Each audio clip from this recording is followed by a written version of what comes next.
할렐루야. 2021년 9월 29일 수요 예배를 하나님께 올려드립니다. 다 함께 묵도하심으로 예배를 시작하겠습니다.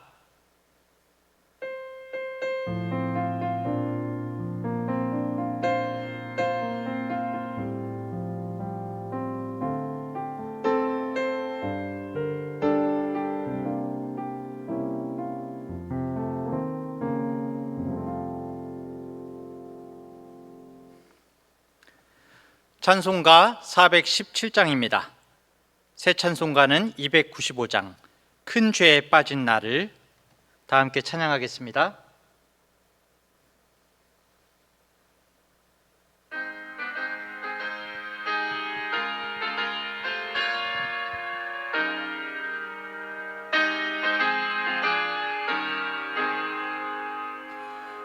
큰 죄에 빠진 나를 주 예수 건지사 그 넓은 품에 다시 품으신 은혜는 저 바다보다 깊고 저 하늘보다 높다. 그 사랑 영원토록 나 찬송하리라. 날로 더욱 귀하다. 날로 더욱 귀하다. 한이 없이 넓은 우리 주의 사랑 날로 더욱 귀하다. 옛날에 유대 땅에 주 예수 다닐 때 그 은혜 받으려고 큰 물이 모였네. 눈먼 자 병든 자를 다 고쳐주셨으니 나 같은 죄인까지 그 은혜 받도다. 날로 더욱 귀하다. 날로 더욱 귀하다. 한이 없이 넓은 우리 주의 사랑 날로 더욱 귀하다. 주 크신 사랑으로 만 백성 위하여 그 십자가의 고난 다 받으셨으니 그 속죄 받은 성도 큰 소리 함께 높여 온 천지 울리도록 주 찬송하리라. 날로 더욱 귀하다. 날로 더욱 귀하다. 한이 없이 넓은 우리 주의 사랑 날로 더욱 귀하다. 아멘. 다 함께 기도하겠습니다. 존귀하신 하나님 아버지, 이 저녁 하나님께 신령과 진정으로 예배하게 하시니 감사를 드립니다. 코로나 상황 가운데에도 주님의 말씀을 듣고 기도할 수 있는 이 저녁을 허락하심을 찬양합니다. 간절히 원하옵기는 이 시간을 통하여 더욱더 하나님을 만나고 주님께서 주시는 말씀의 능력과 지혜로 충만해지는 시간이 되게 하여 주시옵소서. 세상 무엇보다 주님을 사랑하며 주님께서 우리의 중심이 되어주시기를 원합니다. 우리의 모든 것 되시는 예수님만을 나의 주인으로 섬기기를 원합니다.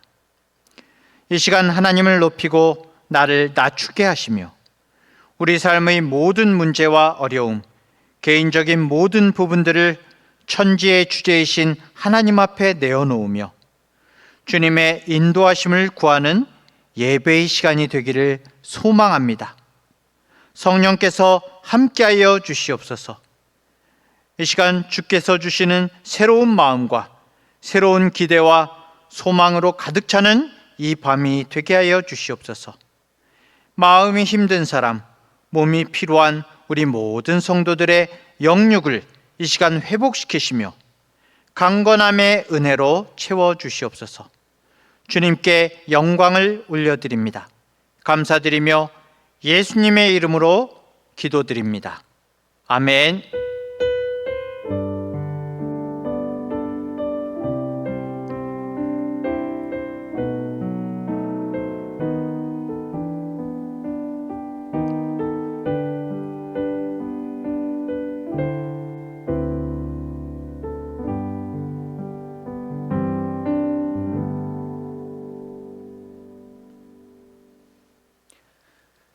찬송가 404장입니다. 새 찬송가는 304장, 그 크신 하나님의 사랑, 다 함께 찬양하겠습니다.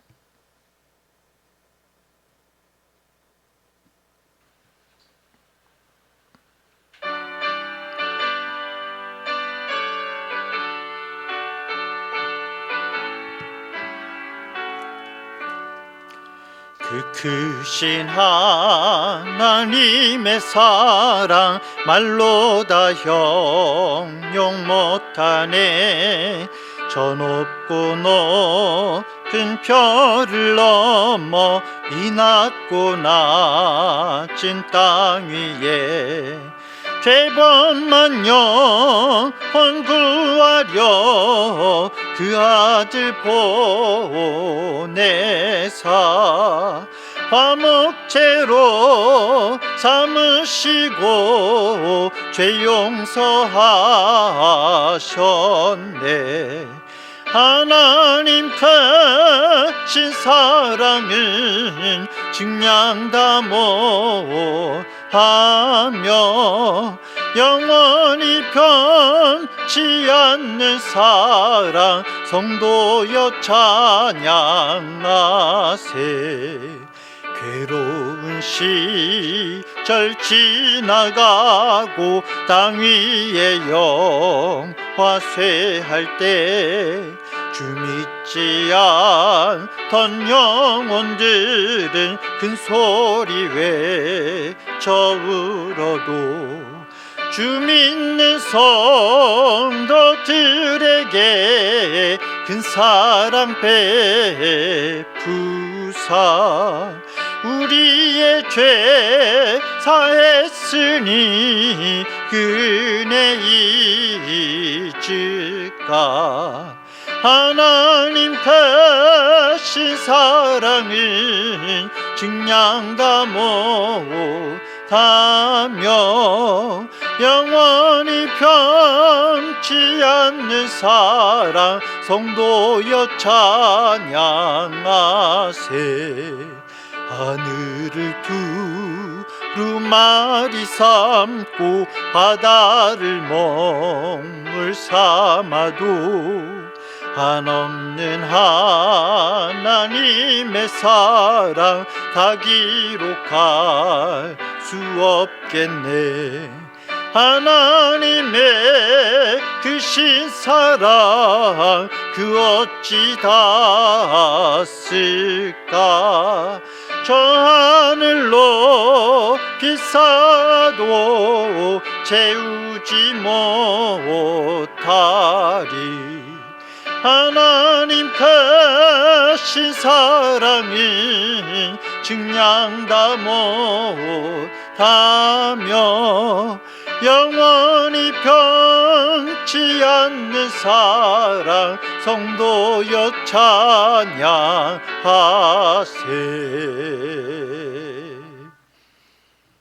아멘. 오늘 하나님의 말씀은 마태복음 18장 21절부터 22절의 말씀입니다. 마태복음 18장 21절, 22절의 말씀을 다 함께 읽도록 하겠습니다. 그때 베드로가 나와 이르되 주여 형제가 내게 죄를 범하면 몇 번이나 용서하여 주리이까? 7번까지 하오리이까? 예수께서 이르시되 내게 이르노니 7번뿐 아니라 7번을 70번까지라도 할지니라. 아멘. 사랑하는 중앙대학교의 성도 여러분, 오늘도 하루를 잘 보내셨습니까? 오늘도 세상 가운데 예수 그리스도의 종임을 드러내면서 하루를 잘 사셨습니까? 여러분께 질문을 하나 하겠습니다. 여러분들은 예수님의 제자로서 그리스도인으로 살면서 가장 힘들고 어려운 일들이 뭐가 있으십니까? 우리가 기독교인으로서 하나님의 말씀을 따르면서 산다는 것은 아주 힘들고 어려운 일이죠. 우리의 힘으로, 우리의 노력을 하려면 아주 힘든 일입니다. 자, 그 중에서도 제일 어려운 것 중에 한 가지는 분노 조절인 것 같습니다. 사람에 대한 분노. 우리가 때때로 화가 나죠, 마음 가운데. 누군가에 대해서 분노가 치밀어 오르죠. 물론 우리가 겉으로는 아무렇지도 않게 인자한 표정을 짓습니다. 하하하 이렇게 인자한 표정을 지으면서 넘어가지만, 그래도 시시때때로 무슨 말만 들어도 우리 속에서는 분노하지 않습니까? 실제로 그렇지 않습니까? 정말 나를 뭘로 보고 막 그러면서 마음 가운데에서 분노가 치밀어 오르죠. 그리고 그 분노가 있는 가운데 사실은 그래도 우리가 주님의 말씀을 따라서 그렇지, 마음을 정리하고 용서해야 할 것인데, 그렇죠? 그 용서가 되지가 않는 거죠. 분노 조절과 더불어서 힘든 것, 바로 용서인 것입니다. 예전에 용서하기 원해요, 이 찬양을 부르면서 막 용서를 하려고 마음 가운데 막 곱씹었던 그런 생각이 떠오르는데요. 오늘은 이 용서에 대해서 주님의 말씀을 전하고자 합니다. 사실 나에게 잘못을 한 누군가를 용서하는 것은 굉장히 힘든 일이죠. 어떤 분들은 살면서 나는 누군가를 미워해 본 적이 없는 것 같은데, 이렇게 말씀하시는 분들이 있어요. 그런데 그건 정말 사람에게 크게 당해본 일이 없어서 그런 겁니다. 아주 순탄한 삶을 사신 거예요. 진짜 상대방 때문에 어떤 재정적이나 아니면 도덕적으로 내 인생이 막 휘청거리고 커다란 고생을 하거나, 아니면 인간적인 모멸감, 배신감, 엄청난 모욕이나 창피를 당해본 경험이 있다면은, 그런 경험이 있으신 분이라면은 용서가 얼마나 어려운 일인지를 생각해 보실 수가 있을 것입니다. 오늘 본문을 다시 한번 읽어볼까요? 세 번역으로 읽어보겠습니다. 그때 베드로가 예수께 다가와서 말하였다. 주님, 내 형제가 나에게 자꾸 죄를 지으면 내가 몇 번이나 용서하여 주어야 합니까? 7번까지 하여야 합니까? 예수께서 대답하셨다. 7번만이 아니라 70번을 7번이라도 하여야 한다. 베드로는 오늘 본문에서 용서에 대해서 질문을 하면서 자신에게 잘못한 누군가를 7번 용서해주면 충분한지를 예수님께 묻고 있습니다. 그 당시 유대인 관습으로는 3번까지 용서해줬다고 그래요. 3번은 용서해줘야 한다는 그런 전례가 있었는데요. 아마도 베드로는 내가 그래도 7번이나 용서를 하려는 자신을 아주 기특하게 생각하면서 예수님께서 아마 칭찬해 주시지 않을까? 막 이렇게 생각을 했을 것 같습니다. 하지만 예수님은 의외의 대답을 하시는데요. 그것은 7번이 아니라 70번씩 7번이라도 용서하라고 말씀을 하시는 것입니다. 70번씩 7번, 70번씩 7번이면 70 곱하기 7은 490번이지 않습니까? 이렇게 일일이 한 번, 두 번, 세 번, 네 번 이렇게 일일이 세면서 490번을 용서해 주라는 말씀이십니까? 딱 490번? 그렇지 않지요. 이게 무슨 말이냐 하면은 계속 용서해 줘야 된다는 말씀이죠. 결국에는 계속해서 용서해야 된다는 것입니다. 그런데요, 사실 우리가 이 용서에 관한 예수님의 이 말씀을 지식적으로 알고 있다고 해서 용서가 됩니까? 안 되죠. 아까 전에도 말씀드렸지만은 알기는 알아도 감정이 크게 안 되지 않습니까? 감정이. 그렇다면 억지로라도 내 마음 가운데 내 마음을 막 꾸짖으면서 억지로라도 용서하면 될까요? 아니면 그냥 겉으로 보이는 모습으로라도 용서하면 될까요? 자, 그런데 이 말씀을 한번 보십시오. 마태복음 18장 35절 말씀입니다. 너희가 각각 마음으로부터 형제를 용서하지 아니하면 나의 하늘 아버지께서도 너희에게 이와 같이 하시리라. 이 말씀에서 강조하시는 바가 뭡니까? 바로 마음으로부터 용서를 해야 된다고 말씀하세요. 마음으로부터, 진심으로, 기꺼이 용서해야 한다는 것입니다. 이거 참 팔짝 뛸 노릇이죠. 네? 과연 이럴 수가 있을까요, 여러분? 이거 아시잖아요. 안 되지 않습니까?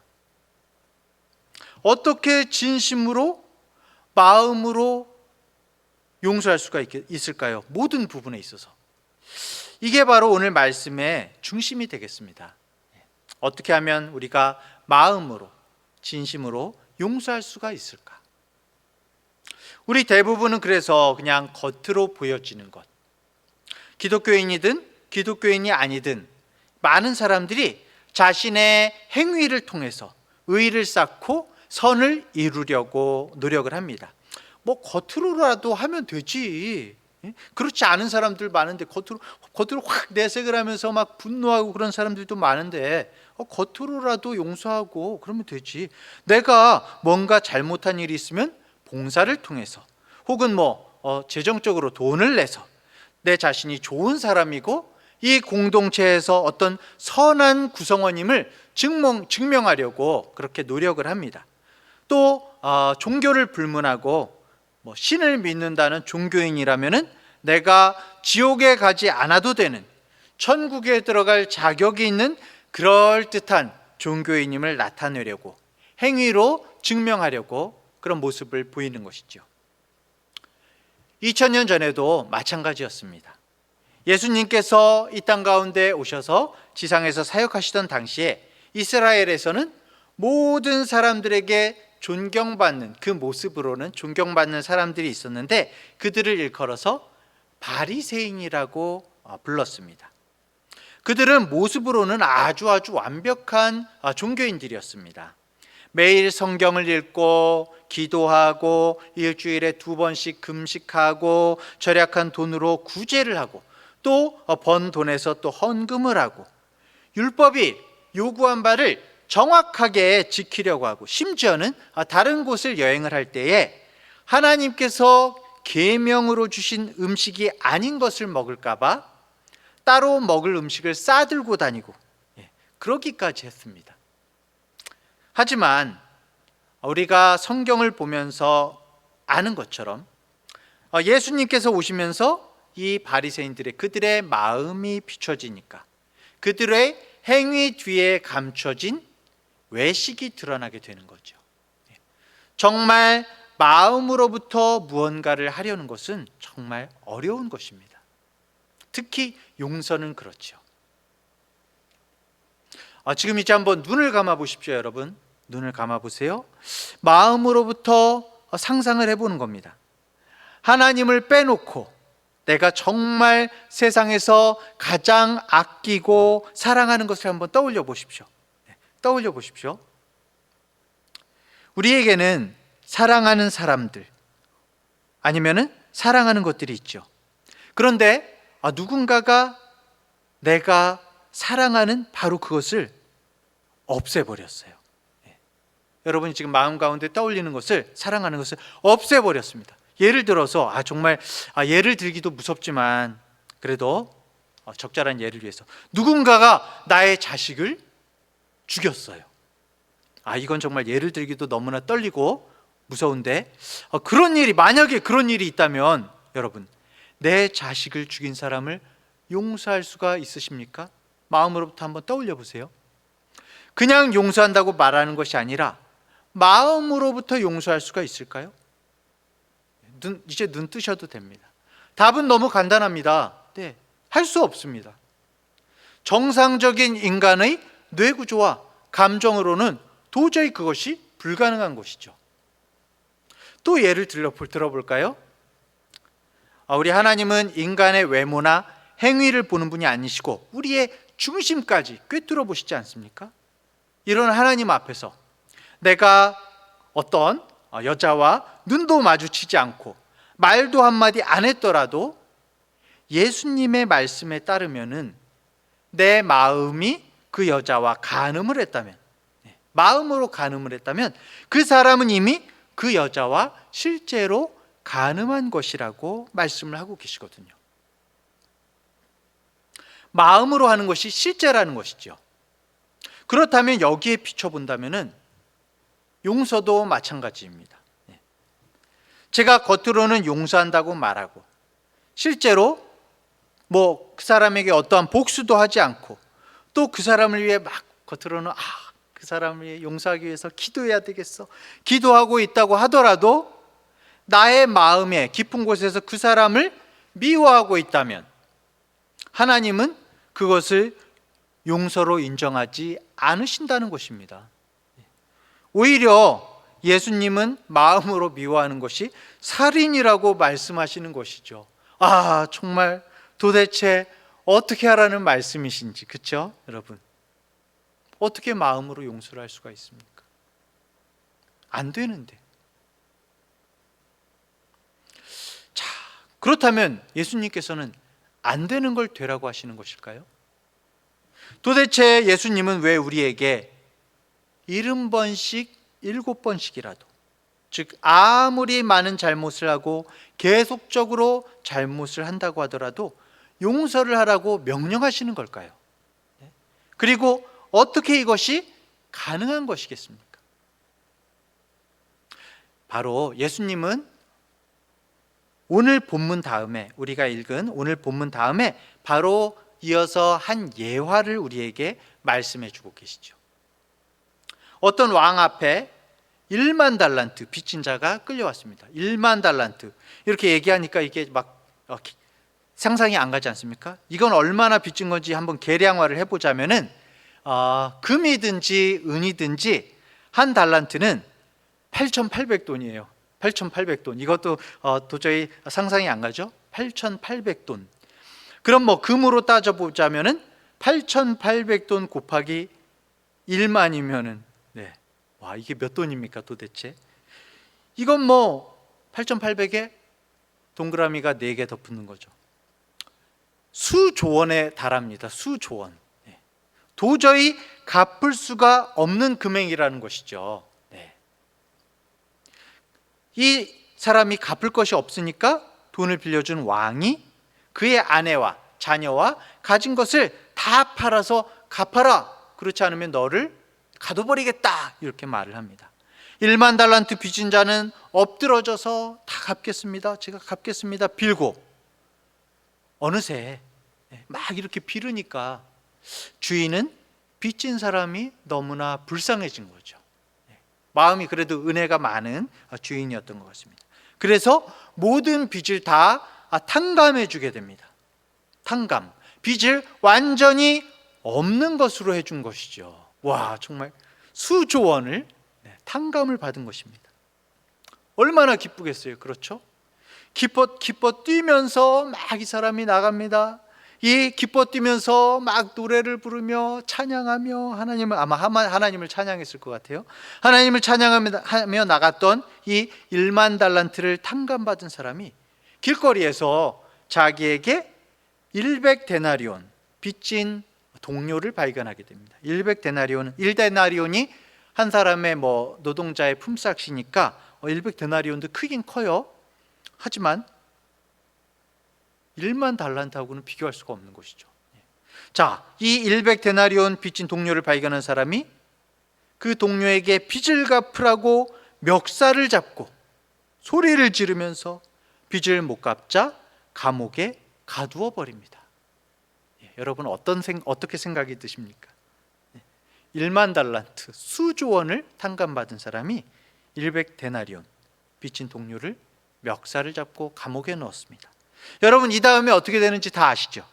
이 소식을 들은 주인이 왕이 자신이 진노해서 자신이 받은 은혜대로 용서대로 다른 사람에게 은혜를 베풀지 못하는, 용서하지 못하는 그 종을 다시 끌어다가 빚 다 갚을 때까지 감옥 안에 있어라, 감옥에 집어넣게 되는 것이죠. 사랑하는 성도 여러분, 우리가 다른 사람을 용서하지 못하는 이유는 단 하나입니다. 뭡니까? 다른 사람이 나에게 저지른 죄보다 내가 더 커다란 죄를 저지른 것, 내가 다른 사람에게 베풀어야 하는 용서보다 내가 더 커다란 용서를 받았음을 깨닫지 못한 것입니다. 깨닫지 못한 거예요. 다시 말하면 내 죄가 무엇인지 모르고 아직도 말은 내가 죄인입니다, 죄인입니다 말은 하지만은 죄인인지 알지 못하고 예수님이 누구신지 모르는 거죠. 내가 아무리 예수님을 믿는다고 말을 해도 말만 믿는 거지, 내가 예수님으로 인해서 어떤 은혜를 입었고 내가 얼마나 커다란 죄를 용서받았는지 모르는 것입니다. 결국 그리스도인이 용서를 할 수 없는 것은 자기가 받은 용서의 은혜를 깨닫지 못했기 때문인 것이죠. 이런 예를 한번 들어볼까요? 누군가가 뒤에서 쿵 받은 거예요. 자동차 있는데 그래서 내렸습니다. 내려서 자동차 뒤로 갔더니 자동차 뒤에가 범퍼가 이만큼 들어가 있는 거예요. 막 화가 나겠죠? 네. 이거 이제 보험으로 보상하겠죠. 그런데 이제 예를 들기 위해서 보험을 한번 빼보겠습니다. 막 속상하죠. 막 범퍼가 이만큼 들어가서 속상한데 생각해 보니까 일주일 전에 내가 람보르기니 자동차 뒤를 받은 거예요. 네. 자동차 뒤를 그 바로 앞에 페라리가 있었네. 페라리 차가 밀려서 페라리까지 받았어요. 막 어떻게 해야 되나, 막 이제 내 인생이 흔들리는구나, 막 그러면서 벌벌 떨고 있는 나에게 차를 탁 열고 그 사람들이 나와서 하는 말이 이거 찌그러졌지만은 오늘 이 일이 없던 일로 합시다, 딱 얘기를 한 거예요. 말을 한 거예요. 여러분 어떻습니까? 우와! 이런 일을 겪은 사람이 자기 차 뒤에 범퍼 어느 정도 들어갔다고 소리 지르며 물어내라고 이야기를 할 수 있을까요? 할 수가 없겠죠. 결국 우리가 용서하지 못하는 이유는 그리스도의 관심이 없기 때문이며 은혜에 관심이 없기 때문인 것입니다. 우리는 예수님이 누구인지, 하나님이 누구신지에 관심이 없는 겁니다. 너무 제가 단정적으로 말했나요? 네, 관심이 없습니다. 오늘 하루 우리들은 무엇에 잠겨서 살았습니까? 우리의 관심은 나의 성적, 나의 돈, 나의 행복, 나의 명예, 나의 소원, 나의 꿈, 나의 이 나에 머물러 있는 것입니다. 이렇게 나에만 머물러 있는 사람은 하나님을 만날 수가 없고 하나님의 은혜도 경험하기가 힘들죠. 솔직히 그렇습니다. 당연히 하나님의 뜻도 알기가 힘듭니다.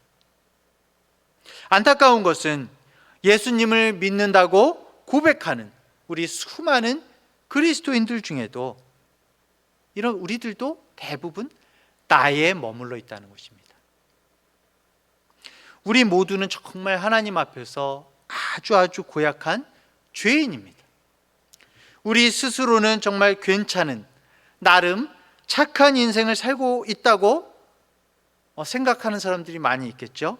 나 정도 살면 천국에 갈 자격이 있다고, 물론 입으로는 안 그렇지만 마음 깊은 곳에서 그렇게 스스로 생각하는 사람들이 있을지 모르겠습니다. 하지만 우리가 아무리 이 세상에서 깨끗한 삶을 산 사람이라고 할지라도 하나님 앞에 서면은 그 선하심에 자신의 더러움을 깨닫게 될 것이고, 인간은 스스로는 도저히 구원을 이뤄낼 수 없다는 것을 깨닫게 되는 것입니다. 사도 바울이 바로 그런 사람이었습니다. 빌립보서 3장 6절, 8절을 보면 이렇습니다. 열심으로는 교회를 박해하고 율법의 의로는 흠이 없는 자라. 또한 모든 것을, 그런데 그런 율법에 흠이 없는 자가 또한 모든 것을 해로 여김은 내 주 그리스도 예수를 아는 지식이 가장 고상하기 때문이라. 내가 그를 위하여 모든 것을 잃어버리고 배설물로 여김은 그리스도를 얻었기 때문이다. 자, 디모데전서 1장 15절도 한번 볼까요?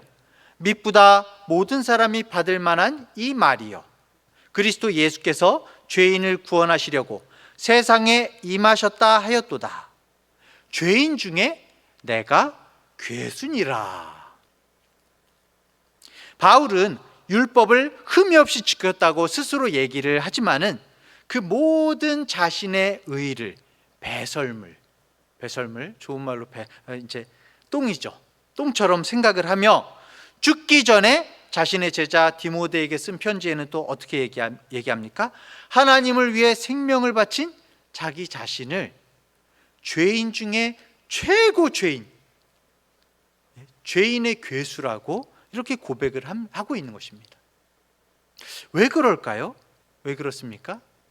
사도 바울이 정말 예수님을 알아가면 알아갈수록 우리 기준에 정말 의로운 행위가 얼마나 초라한 것인지, 자신은 예수님을 도저히 닮을 수 없는 죄인 중에 최고 죄인임을 절실히 깨닫게 되는 것입니다. 성도 여러분, 무엇이 문제입니까? 바로 하나님을 우리가 알아야 하는 것입니다. 말씀으로 하나님을 잘 알아야 합니다. 그분의 기준은 우리가 상상하는 것 이상인 것입니다. 하나님의 말씀을 묵상하면서 점점 느끼는 것은 정말 하나님의 선에 대한 기준은 정말 우리가 상상할 수 없는 그런 기준이라는 것입니다. 어떻게 인간이 마음으로 미워하는 사람 없이 한평생을 살 수 있으며 다른 이성을 마음으로 간음하지 않고 살 수 있다는 말입니까? 분명히 우리는 수도 없이 질투하고 나의 것이 아닌 것을 갖고 싶어 하면서 살아가고 있지 않으십니까? 그리고 가장 결정적으로 우리는 나의 주인인 하나님을 배신하고 내 자신이 내 삶의 주인이 되어서 내가를 찾으면서 오늘도 살아가고 있지는 않습니까? 그 모든 것은 이 세상 정말 선악의 기준인 하나님 앞에서 커다란 죄이고, 하나님은 그 죄까지도 포함하셔서 우리의 모든 죄를 용서하기 위해서 예수님을 보내서 십자가에 못 박으신 것입니다. 사랑하는 성도 여러분, 결국 어떻습니까? 우리가 예수님의 그 은혜를 깊이 이해할 때에, 깨달을 때에 비로소 진정으로, 마음으로 다른 사람을 용서할 수 있게 되는 것입니다. 예수님께서 우리가 다른 사람을 용서하지 않는다면 하나님도 우리를 용서하지 않으신다는 말씀은 우리의 용서하는 행위를 말씀하시는 것이 아닙니다. 사실은 우리는 우리의 행위를 말씀하시는 게 아니에요. 나의 죄를 용서하신 예수님을 믿는 믿음이 없기에 용서를 못하는 거라고. 그 은혜를 알지 못하기에 용서하지 못하는 거라고. 그래서 용서하지 못하는 자에게 믿음이 없음을 책망하고 계신 것입니다. 우리들은 용서할 수가 없습니다. 우리의 행위로 겉으로는 용서할 수 있겠지만 우리의 마음으로는 우리가 용서할 수가 없어요. 하지만 지금 예수님께서 여기서 말씀하시는 것은 우리의 믿음 없음을 책망하고 계신 것입니다. 요한일서 2장 9절을 한번 볼까요? 빛 가운데 있다 하면서 그 형제를 미워하는 자는 지금까지 어둠에 있는 자요. 같은 요한일서 2장 12절에 자녀들아 내가 너희에게 쓰는 것은 너희 죄가 그의 이름으로 말미암아 사함을 받았으며 라고 말씀하고 있습니다. 결국 우리가 진정으로 마음으로 용서할 수 있는 길은, 그럴 수 있는 길은 성령 안에서 예수님과 우리 주님의 은혜를 더욱더 알기 힘써야 하는 것입니다. 내가 정말 용서하려고 그렇게 노력해서 되는 부분이 아니고요. 내가 하나님을 더욱더 알고 하나님의 은혜를 깊이 깨닫기 위해서 주님 앞에 나아가며 말씀으로 깨달을 때에 용서도 되어지는 것이죠. 성도 여러분, 우리는 말씀과 기도를 통해서 더욱더 예수님을 알아가야 되고 하나님의 사랑에 관심을 가져야 됩니다. 먼저 관심을 가져야 됩니다. 사랑하는 중앙대학교의 성도 여러분, 오늘 말씀의 귀결이 무엇입니까? 우리가 주님의 말씀을 순종해서 정말 마음으로 다른 사람을 용서하려면, 사실은 모든 하나님의 말씀을 지키고 순종하려면 우리가 하나님께 받은 은혜가 얼마나 큰지를 알고 마음 가운데 절감해야 된다는 것입니다. 절감, 지식적으로만 아는 것이 아니라 성령에 의해서 절실히 감동되어야 한다는 것입니다. 절감되어야 한다는 것이죠. 호세아서 4장 6절에 내 백성이 지식이 없으므로 망하는도다. 네가 지식을 버렸으니 나도 너를 버려 내 제사장이 되지 못하게 할 것이요 네가 네 하나님의 율법을 잊었으니 나도 네 자녀들을 잊어버리리라. 하나님에 대한 지식. 호세아 6장 3절에는 그러므로 우리가 여호와를 알자, 힘써 여호와를 알자. 그의 나타나심은 새벽빛같이 어김없나니 비와 같이 땅을 적시는 늦은 비와 같이 우리에게 임하시리라 하니라. 우리가 하나님을 알지 못하면, 그 은혜를 깨닫지 못하면 말씀대로 살 수가 없습니다. 하나님을 알아야 합니다. 머리로만이 아니라 가슴으로, 영혼으로 절감해야 합니다. 절실히 감동되어야 합니다.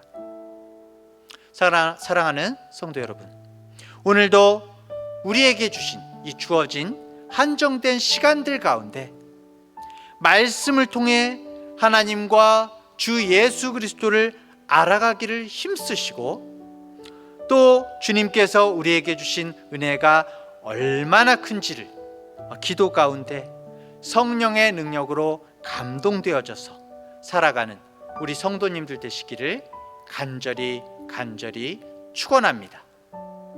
기도하겠습니다. 전능하신 하나님 아버지, 그리스도인이라고 우리 스스로 자부하면서도 나 자신 속에 갇혀서 세상의 기준에 갇혀서 하나님을 알지 못하고 하나님과 교제하지 못하고 오늘도 이 삶 가운데 허덕이고 있는 우리 자신들의 모습을 봅니다. 주님, 우리의 비참함을 고백합니다. 너무나 큰 은혜를 받고도 내가 받은 은혜의 크심을 헤아리지 못하고 생각지 못하고 정말 이 백만 달란트를 탕감받았음을 잊어버리고 오히려 가정에서, 학교에서, 직장과 사업장에서 상대방의 멱살을 잡아 비틀 때가 얼마나 많았던지요. 겉으로는 웃음을 띠며 나는 이렇게 넉넉하게 관대하게 대할 줄 알고 마음이 넓은 선한 사람이라고 자부하면서도 우리 마음 깊은 곳으로는 얼마나 많은 사람을 살인하고 죄를 저지르는지요. 주님, 우리가 하나님의 말씀을 순종하려고 힘쓰기 이전에 하나님을 알게 하여 주시옵소서. 우리 주 예수 그리스도를 절실히 깨닫게 하여 주시옵소서. 나 자신으로는 아무것도 할 수 없음을 철저히 인정하며 주님의 긍휼하심을 구하며 말씀과 기도 가운데 주님의 은혜와 사랑을 절감하게 하여 주시옵소서. 한순간 한순간 하나님의 은혜만을 구하며 살기를 원합니다.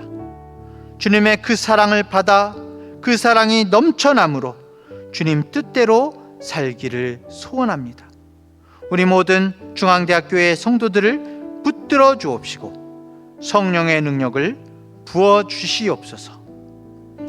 이제는 우리 주 예수 그리스도의 은혜와 하나님 아버지의 무한하신 사랑하심과 성령 하나님의 인도하시고 깨닫게 하시고 감동케 하시는 능력이 하나님을 더욱 알고 주님의 은혜를 더욱 깨달아 마음으로 용서하며 마음으로 순종하며 살기를 소원하는 우리 중앙대학교의 모든 성도들의 머리 위에 영원토록 함께 하시기를 간절히 축원하옵나이다.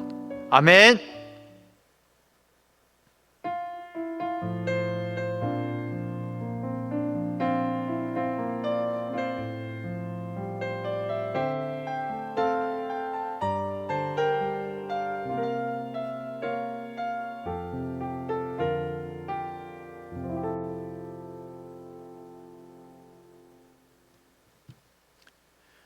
할렐루야.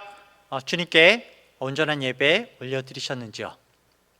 남아있는 주간도 주님 안에서 승리하시고 나에 빠져서 허덕이는 삶이 아니라 정말 주님의 은혜를 마음 가운데 묵상하고 주님의 은혜를 마음 가운데 떠올리고 말씀 가운데 우리의 시간을 잘 사용하는 우리 모든 성도님들 되시기 바랍니다. 돌아오는 주일에 예배 가운데 다시 뵙도록 하겠습니다. 샬롬.